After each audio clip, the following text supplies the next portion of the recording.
Welcome to the Social Impact Journal, the podcast meeting founders, innovators, and experts driving change in our world. Welcome everybody to Social Impact Journal. I'm in Uganda right now, so you can see a different background behind me if you're watching on YouTube. Today, we've got a really exciting episode with Sarah Tiamiyu, who is a video journalist and filmmaker who has covered many impact stories across Africa. She was a BBC News Award nominee in 2019 and 2020.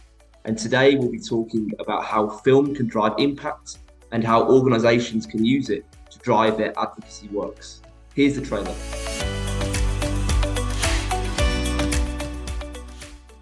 My journey into journalism began right after I landed a job with the BBC as a video journalist. So with my already existing experience in pre-production, production, and post-production, it was like a perfect fit, basically. If I'm to count, I have produced, filmed, and edited over 200 original stories for the BBC. And some of the things that I always say is, everyone has a story to tell. You just have to look for the right angle to tell it from. So I strongly believe that, there's still underserved audiences that we need to reach with our video stories. And by venturing into these communities that lack access to this internet and technology, we can shed light on their reality. And that was what I did when I went to Cameroon. Welcome everybody to another episode. Sarah, how are you today? I'm very well, thank you, Jack. How are you too? Yeah, I'm okay. I'm in Kampala, Uganda today. So I've got a brand new background behind me and I'm trying to make all of the audio and visuals work. But so maybe you can give me a brief intro into who you are and what type of work you're up to. All right. I'm a video journalist and a filmmaker, currently doing my master's in filmmaking. But as I start, I've worked as a video journalist with the BBC for about 5 years. And before then, I was into general filmmaking, working in commercials and feature films and series. Thank you, Sarah. So episode 11, we had a gentleman called Temin Kito on the podcast. And we were talking about how storytelling can help social entrepreneurs amplify their message. So this is why I'm so excited for our discussion today to hear about some of your experiences of video journalism and filmmaking, especially on some impact projects. So what inspired you to get into journalism and how did your career start? All right. I'll just take it from top. To be honest, journalism wasn't a career I had always dreamt of pursuing. And as a child, like most kids, when they ask you, what would you like to become? It was weird because I wanted to be a singer. And in my free time, I would pour my heart out by writing songs, poems, and any form of creative things. So I knew that I wanted to do something in line with creativity. And so the only option for me at the time, because I was in sciences class, was for me to go study computer science. So for my undergrad, I studied computer science and I had the opportunity to intern at a post-production studio. So basically, because I wanted to create my own music videos and have total control of the film form. So it was there that I learned about editing and motion graphics animation. And as a matter of fact, for my final year project, I even modeled a 3D robot. So just to cut the long story short, I basically went into filmmaking right after my internship. I started my own company where we produced videos. I was the media consultant for LASA at the time. That's the Lagos State Signage and Advertisement Agency. And funny enough, I absolutely loved it. I loved the experience. So my journey into journalism began right after I landed a job with the BBC as a video journalist. So with my already existing experience in pre-production, production, and post-production, it was like a perfect fit, basically. So yeah. Amazing. So you joined the BBC, and when you first made that move from motion graphics, animation into the film sector, was there a specific area that you wanted to focus on? As I know you do a lot now with human stories and impact. So for me, when I entered the film sector, I was initially lost, more like I took on multiple roles. But amidst all the chaos and everything, I discovered the essence of it all, which was the human connection. After establishing my own company, I decided to take a short break and focus on my family. So this break served as a catalyst for finding my true voice. It was then that, since I was already introduced to everything filmmaking, I just knew what was best for me to decide on at the time. So getting back on track wasn't easy. After, having kids and then saying you want to go back into the industry, it was a bit hard for me. But I knew I can't give up. So when that opportunity came and I saw the ad, it was one fateful day. I just decided. Actually, I was looking through online sites, checking for, because I wanted to get back, but I just didn't want to get back like, I'm this filmmaker, this favorite filmmaker. I just want to do things. I wanted to go through. I was looking for trainings and opportunities at the time. I think it wasn't specifically BBC. I can't remember what I was looking for, but it was more on trainings because I knew they would come and organize some free trainings to aspiring filmmakers and editors, something technical. So I saw the ad and I read the job description and I told myself this is what I could do, and then I applied and surprisingly I got the job. So and that was it. That was what started everything basically. Wow, I know you've done some amazing projects in what is it, mainly West Africa, where a lot of the work you've done around water sanitation and hygiene has been. I would love to understand some of those projects as we do have a lot of listeners that are in the international development space, and I think they would be really keen to hear some of the experiences that you had when documenting those stories. So while I would love to discuss the project, I would momentarily talk about my experiences because as it stands, if I'm to count, I have produced, filmed and edited over 200 original stories for the BBC. And now as I've transitioned and focusing more on developing myself as a filmmaker, I'll try and reflect on some of the things that I've learned. So basically, most of my stories are usually character-driven, more like character-led stories about, people excelling in their fields, people doing great stuff. And some of the things that I've explored, some of the emotions, I've explored pain, joy, love, and all kinds of various emotions. So each project that I've worked on, I've kind of taught me invaluable lessons. And they're mostly practical because I went to the field and did those stories.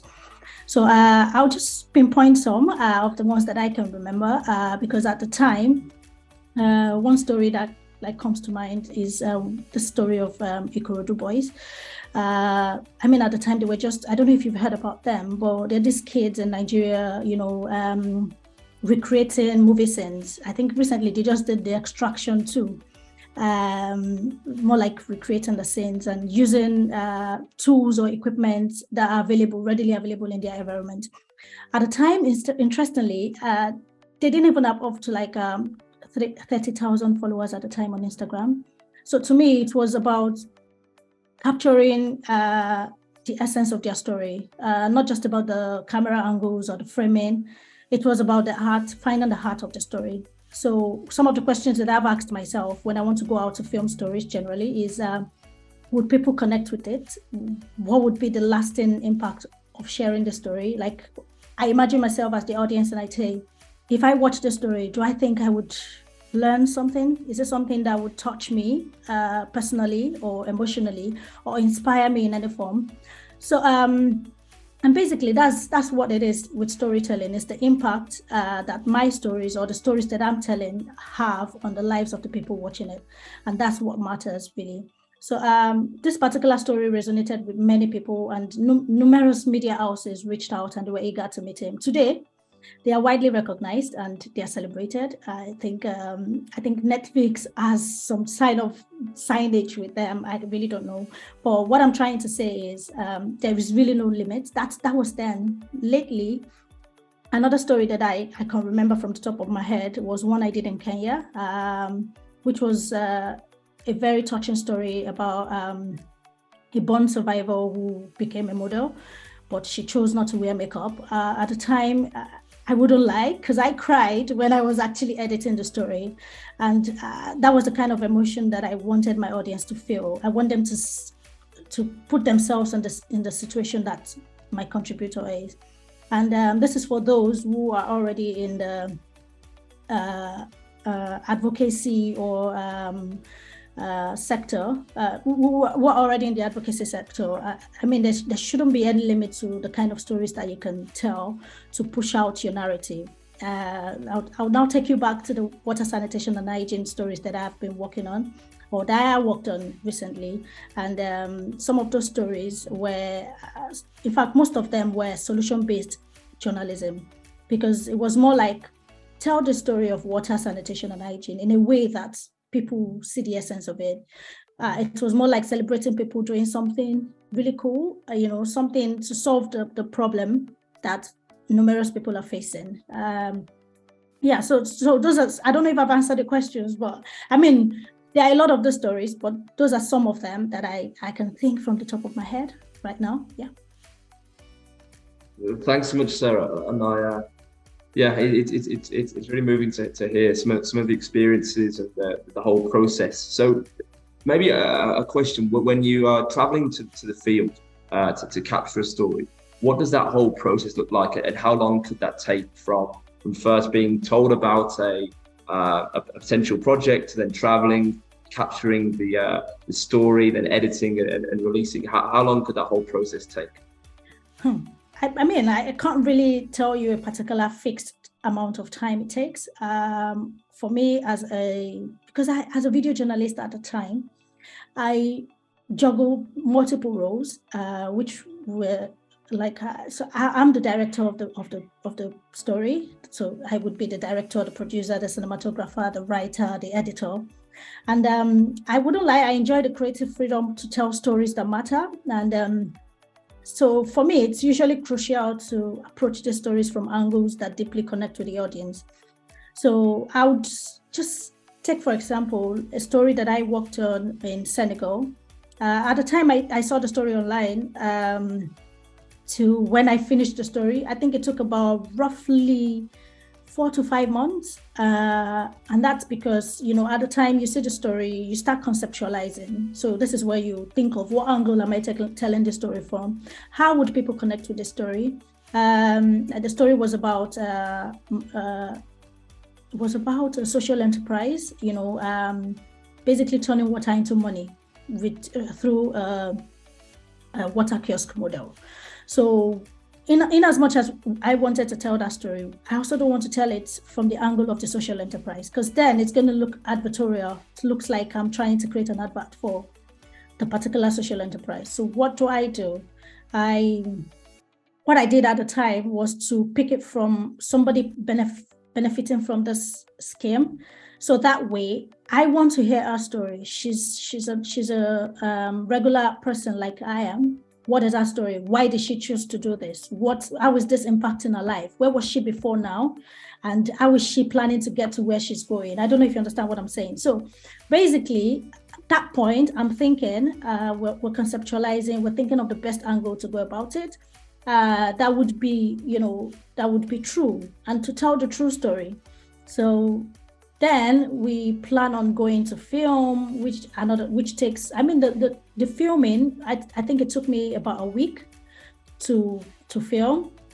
And then from then on, we go to the post-production where we start editing and putting the story together, going through fine-tuning and, editorial decisions. So yeah, I think about 4 or 5 months, depends. There are some stories that I've done within 2 weeks or within a month.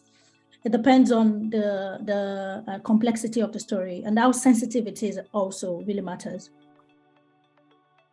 For sure. So just to understand properly, you're saying that you were recording that from the viewpoint of the beneficiary. So yes, you can actually see the process and the solution or the innovation that a social enterprise that you are recording has. You can actually see what impact that is having for the user or the beneficiary taking the service. Exactly, and which is similar to a story that I did in Nigeria. So, I mean, I've done a lot of stories that way. So, especially when it comes to NGOs and social enterprises, you want to, because it will be boring to just have the CEO of a social enterprise just sit down to tell us, oh, yeah, so I am the CEO of this particular social enterprise, and this is what I do. This is what I do. I want to see what you're doing. So that's what I tell myself. So I'm also going to tell you that they're amazing and they're the best if the CEO is big. I mean, I try to put myself in the position of the audience. That's what I do every time. So each time I'm going out to tell a story, I'm not looking at it from the perspective of, the person doing the particular thing. I look at it from the perspective of, what do I want my audience to see? How do I want this to connect with people? And which is where the human connection comes in. Because for every story, I want a human connection to it. So it's like you tell human stories. So you want to tell it. So as I was saying about the Nigerian one that I did, it was about Nonso, who is he founded Social Care that does the basically providing healthcare to regular Nigerians through waste.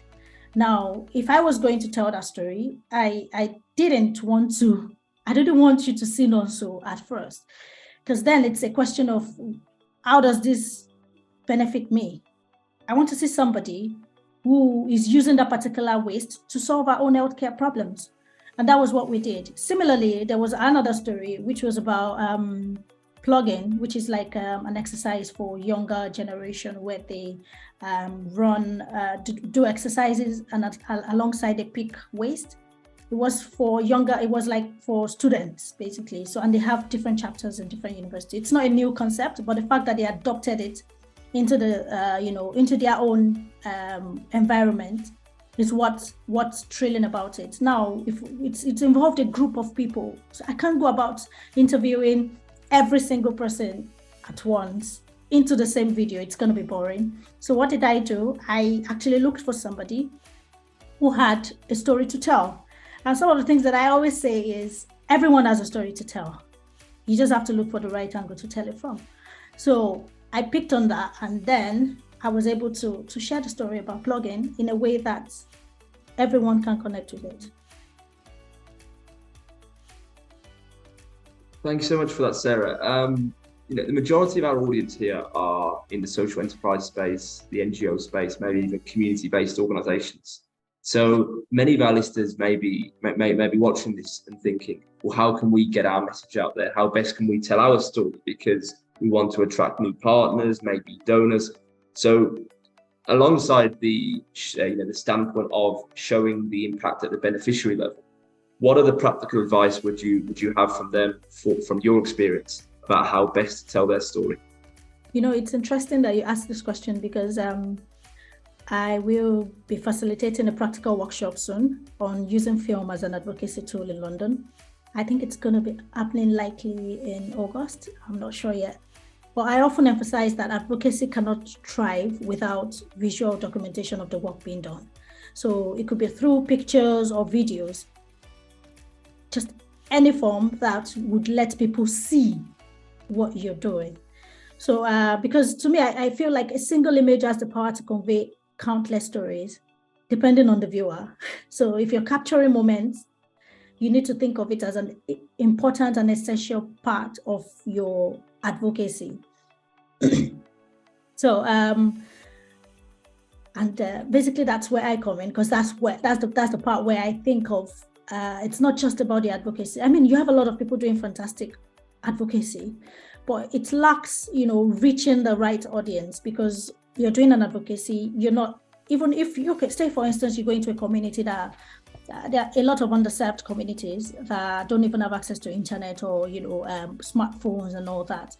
But you've already captured, what they're doing, or you captured from another community doing something similar, and you want to preach the gospel to this new community. How do you show it, really, if you've not really captured it in visuals? Because there's visuals has a power to convey, that message that you're looking for. It catches the eye. It's something that interests the eye. So if you're able to look beyond what you're doing and think of how best can I document what I'm doing in a way that if anyone sees it, whether be it investors, be it the actual people that I want to, touch their lives, do it in a way that they see it and they see the essence of it. So if you're going to do your advocacy, you should also think of how am I going to represent this in a visual form, in a way that documents the essence of what I'm doing. So yeah. Thank you, Sarah. So possibly now away from film or still in film, this podcast is we have global audience and global guests, and a question I ask to everyone is about their favorite places that they've traveled in the world due to their career. So maybe this is through the work you've done as a video journalist with BBC or through other means. But is there one particular country that you've had the chance to travel to for a specific project or a conference or an event that you would rank as number one? You see, that's a tricky question because I could be selfish and tell you it's Nigeria where I'm from, but then I haven't, traveled away from there. But another thing, if I'm to choose a favorite place, it would be Cameroon. And that's because it's strange because of its proximity to us. It feels like, a long journey to get to, even though it's really close to us. It's like, just a border away. But traveling there for me, maybe for the first time, I spent hours, I think about 18 hours or so, just to get to Cameroon. And I recall working on a story about the similarities between Nigeria and Cameroon at the time. And it was an incredibly enjoyable experience because, we have so much in common. We have bikes, we have foods that are similar. And I think for me, it was during one of our content gathering trips. We filmed nearly 10 stories at a time. And it's been a while though, but I particularly enjoyed the street foods that I had. I had it. It felt different, and there was plantain with it. I mean, it's something I can't remember because I like food anyway. So I strongly believe that, there's still underserved audiences that we need to reach with our video stories. And by venturing into these communities that lack access to this internet and technology, we can shed light on their reality. And that was what I did when I went to Cameroon. So yeah, and surprisingly, we actually, we discovered numerous heartwarming stories in these communities as well. So yeah, Cameroon it is then, for the stories and the food. So how when you moved to London, how was the food in the UK? Oh, please don't let's go there. Because I'm still struggling. I'm actually I am. I'm still exploring, but yeah, I hope to find, my comfort zone soon. For sure. Okay, well, great. One question to finish off the podcast and every episode is this podcast is, of course, called the Social Impact Journal. So if you had your own journal to write it for a young change maker who is setting out on their journey in the creative industries or looking to go into film, what piece of advice would you give to them? I mean, for me, my advice is simple. It's not a journey that can be completed in a single day. So if you started small and you feel kind of discouraged, you should remember that consistency is key in making a real impact. So when people see your unwavering commitment and they see that you're not stopping, you definitely become a force to be reckoned with. Thank you so much, Sarah, for joining me today. All of the projects that we have mentioned will be in the show notes, and Sarah's social media handles have been running down the bottom of your screen if you're watching on YouTube as well, or if you're on Spotify, they're also in the show notes. Thank you, Sarah, for joining me. I hope you have a great rest of your day. Thank you, Jack. I'm glad to be here.